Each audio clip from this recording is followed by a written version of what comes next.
शरीयत का हुक्म यह है कि अगर किसी मुसलमानों के किसी खित्ते पर गैर मुस्लिम हमला आवर हों तो सारे मुसलमानों पर जिहाद फर्ज हो जाता है, अल अकरब फल अकरब करके। यानी सबसे पहले उस खित्ते के साथ रहने वाले जो मुसलमान हैं उन पर जिहाद फर्ज होता है। अगर वो काफी न हो तो उनके बराबर, वो काफी न हो तो उनके बराबर। इस लिहाज से जो करीब के ममालिक हैं उनके ऊपर जिहाद फर्ज है, लेकिन साथ साथ ये भी है कि जिहाद बकदरे इस्तिताअत फर्ज होता है, जिसमें जितनी इस्तिताअत हो वो उसी इस्तिताअत के मुताबिक जिहाद में शरीक हो। लिहाजा उनकी जानी माली दिफाई इमदाद ये फर्ज है तमाम मुसलमान मुल्कों के ऊपर, लेकिन उसके लिए ऐसी हिकमत अमली जरूरी है कि जिससे उनको फायदा पहुंचे, नुकसान न पहुंचे।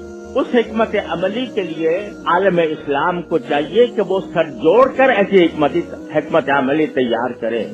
खुद हमारी हुकूमत अल्हम्दुलिल्लाह पाकिस्तान की ऐसी फौजी ताकत रखती है कि जो बहुत कम मुल्कों को मयसर है, लेकिन इसका फर्ज है कि उसको की इमदाद करे, लेकिन इमदाद करे ऐसी हिकमत के साथ कि जिससे उसको फायदा पहुंचे, नुकसान न पहुंचे। और उसका तरीका इस तरह नहीं है कि बरसरे आम जाकर उनके घर पर जाकर मिसाइल दाग दिए जाए, बल्कि उसके लिए हिकमत अमली की जरूरत है।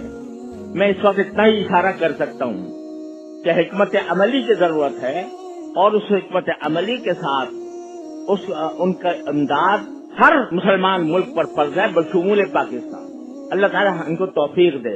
मैं अपनी फौज के बारे में इतनी बात जानता हूँ कि बुनियादी तौर पर वो मुसलमान और उनके अंदर इस्लामी जज्बात भी हैं। लिहाजा ये बात मुझे मुस्तबअद लगती है कि वो इस मामले में बिल्कुल खामोश बैठे हुए हों और उन्होंने इस सिलसिले में कोई हिकमत अमली तैयार न की हो, और मुझे उम्मीद है कि इंशाअल्लाह वो हिकमत अमली तैयार की होगी। खुदा करे ऐसा ही हो, वरना अगर एक मर्तबा इसराइल इस वक्त कामयाब हो गया तो वो सिर्फ फलस्तीन तक महदूद नहीं रहेगा, वो पूरे इलाके को अपनी लपेट में ले लेगा।